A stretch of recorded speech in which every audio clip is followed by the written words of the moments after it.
अरे इन ग्वालिया और गवालियों को इतना घमंड हो गया है अपने ऊपर कि इन्होंने मेरे सारे एहसानों को भुला दिया। इस करनी के बदले में अब देखो क्या काम किया जाए।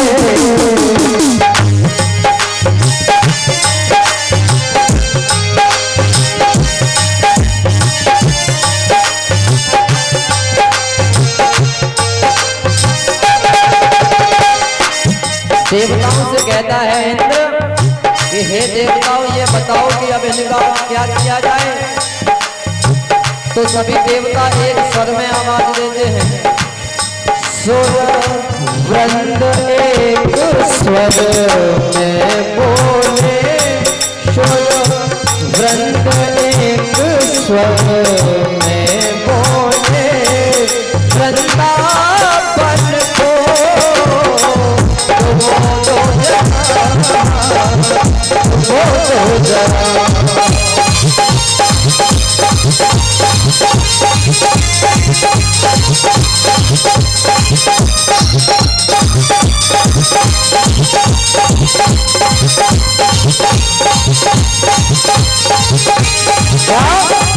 उसी समय देवर्षि नारद भी आप पहुंचे उसी जगह महाराज। तब तक नारद जी हो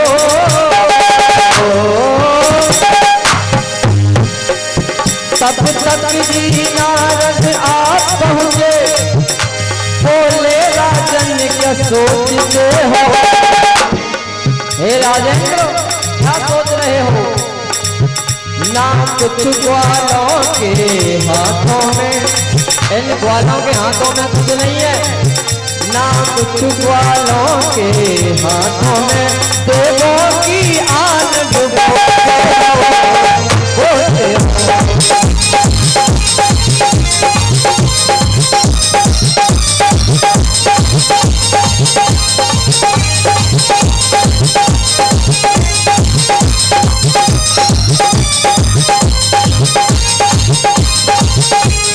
कुछ इन नाक जंगलों में देखो की आनंद बोलते हो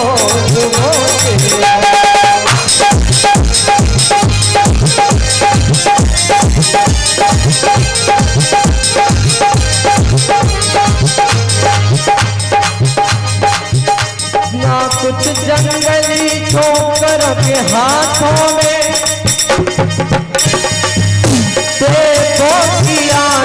बोलते हो। डुबाना है तो डुबाओ जरा, यदि डुबाना ही जाते हो तो इन देवताओं की मर्यादा को क्यों डुबा रहे हो। डुबाना है तो वृंदावन को डुबा दो। नारद जी ने आग लगा दी मार।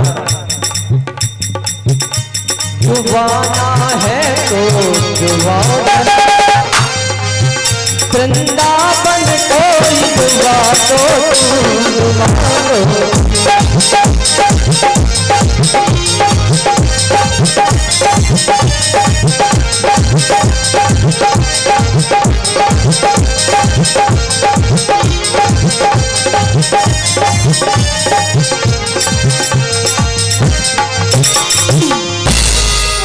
अरे राजेंद्र देवताओं की आन को क्यों बट्टा लगा रहे हो। अगर डुबोना ही है तो इतने मेघों को प्रलय काल की बारिश करवाओ जिससे कि सारा वृंदावन सारा ब्रज ही डूब जाए। अब देवराज इंद्र ने महाराज प्रलय काल के समय जो मेघ बारिश करते हैं, जब प्रलय आती है, आज इंद्र ने उन्हीं मेघों का आवाहन किया। कहा कि जाओ समस्त ब्रज के अंदर अपनी पूर्ण शक्ति से बारिश करो जिससे कि पूरा ब्रज डूब जाना चाहिए। महाराज 7 दिन और 7 रात लगातार प्रलय काल के जो मेघ होते हैं उन्होंने बरसा। मेरे गोविंद ने अपनी कनिष्ठिका उंगली पर गोवर्धन महाराज को धारण किया। तभी से मेरे गोविंद का एक नाम पड़ा गिरिधारी। प्रेम से बोले गिरिधारी भगवान की।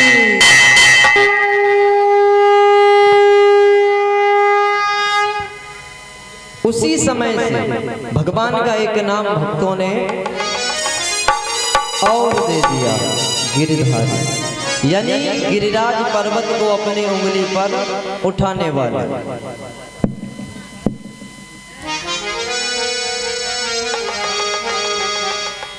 अब जब 7 दिन 7 रात बारिश हुई, उसके पश्चात इंद्र ने सोचा अब तो सारा ब्रज डूब चुका होगा, चलो देखता हूं उस ग्वाले का क्या हुआ। जाकर के क्या देखा कि ब्रज के अंदर तो महाराज धूल ही धूल उड़ रही है, पानी नाम का कोई नामो निशान नहीं है। अब तो इंद्र चक्कर में पड़ गया। अब 7 दिन 7 रात बारिश हुई हो जिस जगह पे महाराज, वहां रेत उड़ सकती है। आप भी सोच रहे होंगे कि वो पानी गया तो गया कहां? बता सकते हो कोई कहां गया? हाँ,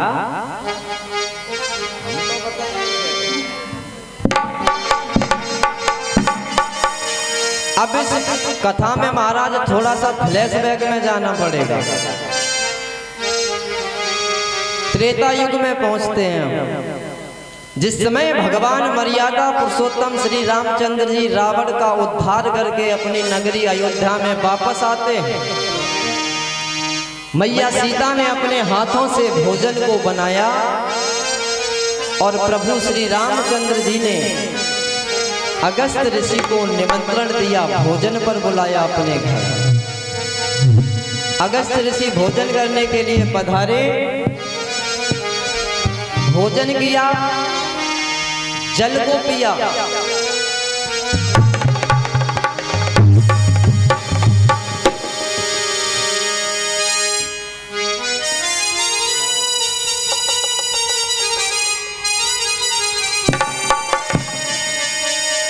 जितना जल था महाराज,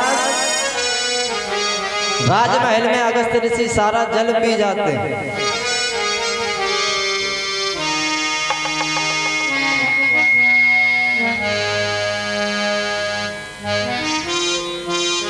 तब भी उनकी क्षुधा प्यास शांत नहीं होती। कहते हैं हे रघुवर, मुझे प्यास लगी है, जल पिला। भगवान ने क्या किया कि सरोवरों का जितना भी जल था मेरे गोविंद ने सारा पिला दिया। तब भी प्यास शांत नहीं हुई महाराज। समुद्र के पास पहुंच जाते हैं लेकर अगस्त जी को। कहा जितनी प्यास लगी है पान कर लीजिए। समुद्र की महाराज कोई था नहीं है, अथाह है। लेकिन अगस्त ऋषि ने महाराज ये जो अंगूठा तिरछा करते हैं, ये गड्ढा हो जाता है ना, ऐसे महाराज 2.5 कांड में पूरा समुद्र पी लिया। फिर भी उनकी प्यास शांत नहीं। बोले हे रघुवर, अभी भी मेरी क्षुधा शांत नहीं है, प्यास शांत नहीं है, मुझे और जल पिलाओ। भगवान ने हाथ जोड़े, कहा हे मुनि, मैं अभी क्षमा चाहता हूं। मेरी जितनी समयावधि थी वो समय पूरा होने वाला है, मुझे विलंब होगा पहुंचने के लिए, इसलिए मैं आपको वचन देता हूं, अभी आप इतने से ही काम चलाएं। जिस समय मैं द्वापर युग में अवतार लूंगा तो मैं एक लीला करूंगा। गिरबर पर्वत को अपने कनिष्ठिका उंगली पर धारण करूंगा, और उस समय जब मैं इंद्र की पूजा को छुड़वाऊंगा तो वो कोप करेगा, और जब वो कोप करेगा तो प्रलय काल के मेघों के द्वारा वो 7 दिन 7 रात लगातार बारिश करेगा। उसका जितना भी जल होगा वो हम आपको पिलाएंगे। उस समय आकर के हम आपकी प्यास को तृप्त करेंगे। जिस समय बारिश हो रही थी महाराज, भगवान ने कनिष्ठिका उंगली पर गिरिराज पर्वत को उठाया और आज उन्होंने अगस्त ऋषि को याद किया। कहा कि हे ऋषिवर आ जाओ और आज आकर के अपनी प्यास को तृप्त कर लीजिए और मेरे ब्रज को भी डूबने से बचा लीजिए। तो महाराज उसी जगह पर आज अगस्त ऋषि प्रकट होते हैं और प्रलय काल के मेघों ने जितना जल बरसाया था उसका सारा का सारा जल अगस्त ऋषि ने पान किया। इसीलिए महाराज ब्रज के अंदर धूली उड़ रही थी। अब तो इंद्र चकरा गया, समझ गया ये कोई मामूली ग्वाला नहीं है, ये मेरे गोविंद हैं। मैं माया के चक्कर में फंस के भूल गया कि ये स्वयं नारायण है, नारायण के ही अंश से अवतार लिया है। आज इंद्र आता है और भगवान के चरण कमलों को पकड़ लेता है, दंडवत प्रणाम करता है, कहता है हे भगवान, हे कृपालु, हे दयालु, मुझे क्षमा करें। तो मेरे गोविंद कि गए शरण त्यागहु नहीं कर। वो एक बार मेरी शरण को ग्रहण कर लेता है, मेरी शरण में आ जाता है, फिर मैं उसे त्यागता नहीं। कि कोट विप्र बदला गए जाई और गए शरण त्यागो नहीं ताही। चाहे करोड़ों उसने ब्राह्मणों का वध किया हो, ब्राह्मण हत्यारा हो, और यदि उसने मेरी शरण को ले लिया है तो मैं फिर उसे भी नहीं छोड़ता हूं, उसका भी उद्धार कर देता हूं। तो आज मेरे प्रभु को परम कृपालु हैं, दयालु, उन्होंने आज इंद्र को भी क्षमा दान दे दिया। कहा कि हे इंद्र, अब ध्यान रखना, आगे से ऐसी कोई भूल से भी मत करना। इंद्र ने बहुत क्षमा याचना की है इस जगह पर। हे राजन परीक्षित, प्रभु की स्तुति गाई, प्रभु प्रसन्न होते हैं, क्षमा दान देते हैं। इंद्र अपने इंद्रलोक के लिए वापस चला जाता है।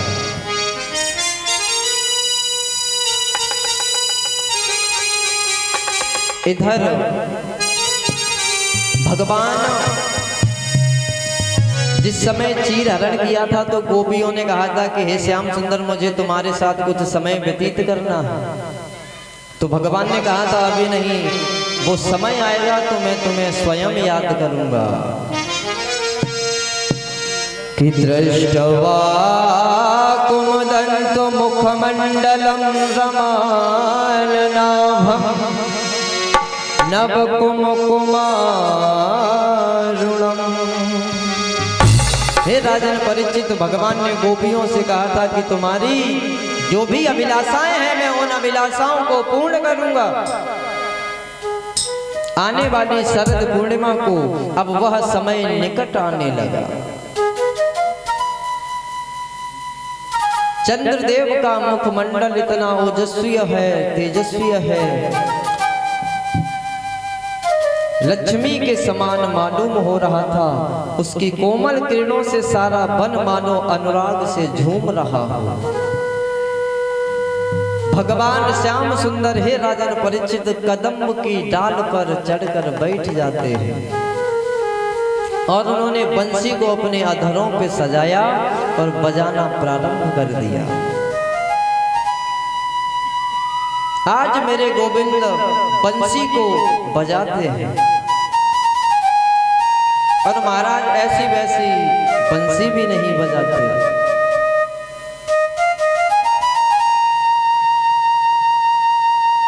बहुत मधुर सुरीली बंसी को बजाते हैं। तो महाराज जो गोपियां अपने अपने ग्रहों में गृह कार्य कर रही थी, कोई दूध को उबाल रही थी, कोई खाना बना रही थी, कोई वस्त्र पहन रही थी, तो कोई श्रृंगार कर रही थी। किसी ने एक आंख में काजल लगा लिया है, दूसरे में लगा रही है। जैसे ही श्याम सुंदर की बंसी की आवाज उनकी कानों में पड़ी तो जो गोपी जो कार्य कर रही थी, जितना हो गया था उतना ही छोड़ करके दौड़ पड़ी। जिधर से बंसी की आवाज कानों में सुनाई देती है उसी तरफ दौड़ी जा रही हैं, भागी जा रही हैं।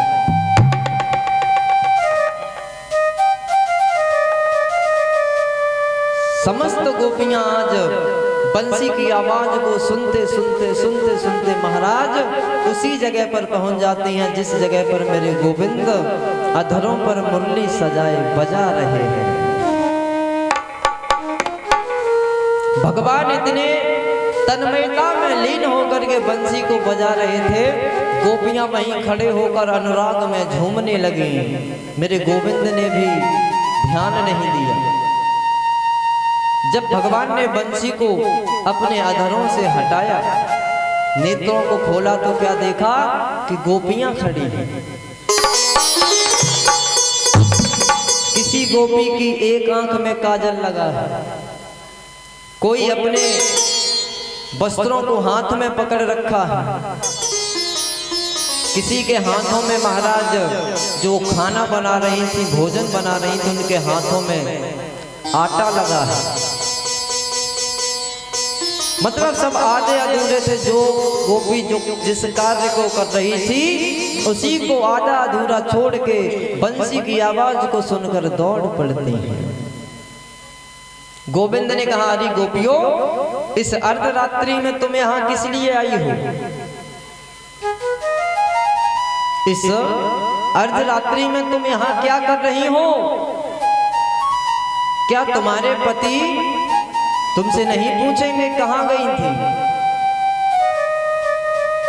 और तुम्हें तो इस अर्धनिशा में, अर्धरात्रि में यहां आना भी नहीं चाहिए था। और ये क्या हाल बना रखा है तुमने?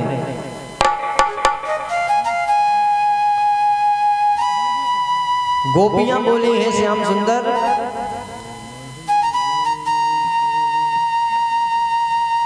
तुम्हारी बंसी की तान को सुनकर हम इतने मग्न हो जाते हैं, मंत्र मुग्ध हो जाते हैं कि हम सब कुछ भूल जाते हैं। हमें फिर कुछ दूसरा नजर नहीं आता, तुम्हारी सिर्फ बंसी की धुन नजर आती है, वही सुनाई देती है, वही दिखाई देती है। भगवान ने समझाया कि अरे गोपियों, तुम्हारा अर्धरात्रि में यहाँ आना उचित नहीं है, अनुचित है। जाओ अपने घरों के लिए वापस चली जाओ। महाराज गोपियां निराश हो जाती हैं, उदास हो जाती हैं। भगवान तो घटघटवासी हैं, सब कुछ जानते हैं, सर्व अंतर्यामी हैं। भगवान ने गोपियों के भाव को जान लिया।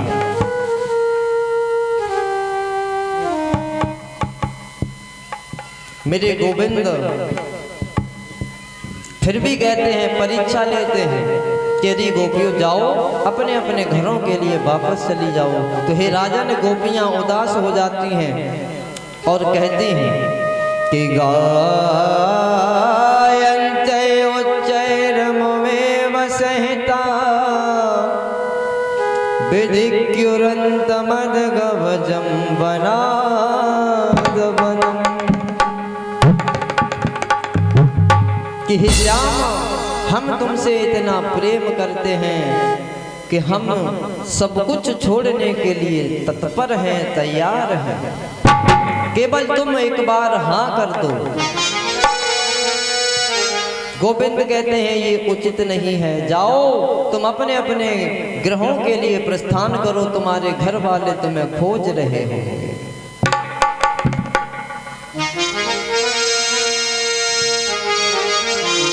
यहाँ पर गोपियां महाराज व्याकुल हो जाती हैं, विरह वेदना में कातर होके पुकार रही हैं, हे श्याम कहाँ चले गए?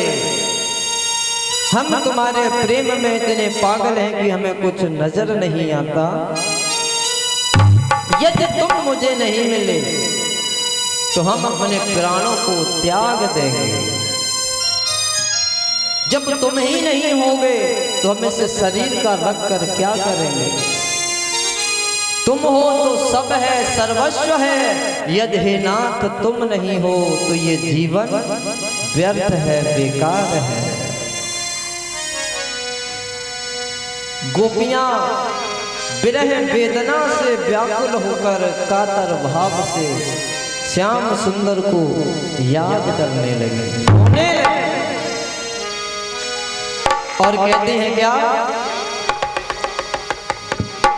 कि हर घड़ी याद तेरी आए सौतन बन के। हे मेरे श्याम, मेरे जीवन का एक एक कतरा एक एक क्षण तुम्हें याद करता है कि हर घड़ी याद तेरी आए सौतन बन के।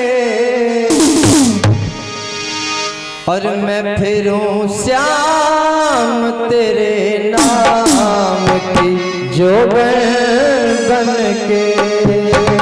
मैं फिरूं श्याम तेरे नाम की जोगन बन के।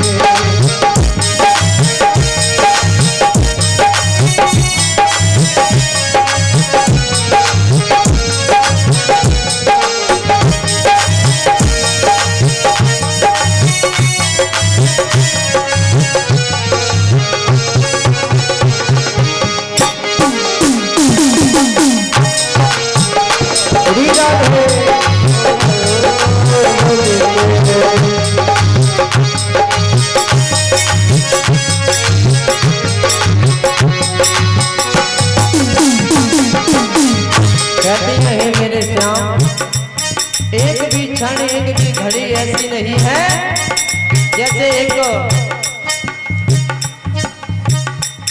किसी के महाराज दो विवाह हो जाते हैं तो आपस में वो बहन का व्यवहार नहीं, जिस तरीके से एक सौत को एक दूसरी सौत की याद डसती है, हे श्याम मुझे ठीक उसी सौतन की तरह तुम्हारी याद पल पल सताती है। हर घड़ी याद तेरी आए और सौतन बन के। हर घड़ी याद तेरी आए और सौतन बन के। मैं फिरूं श्याम तेरे नाम की जोगन बन के। मैं फिरूं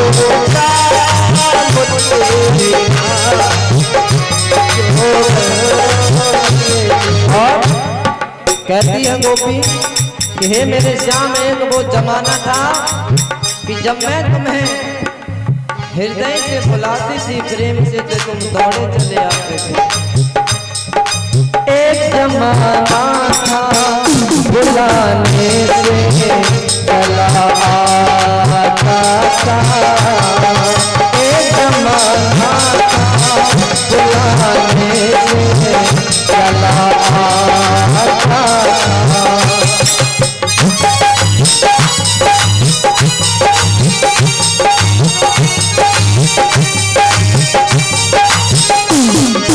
हे मेरे श्याम, एक वो समय था जब हम बुलाते थे तुम्हें इस हृदय से पुकारते थे तो तुम दौड़े चले आते थे।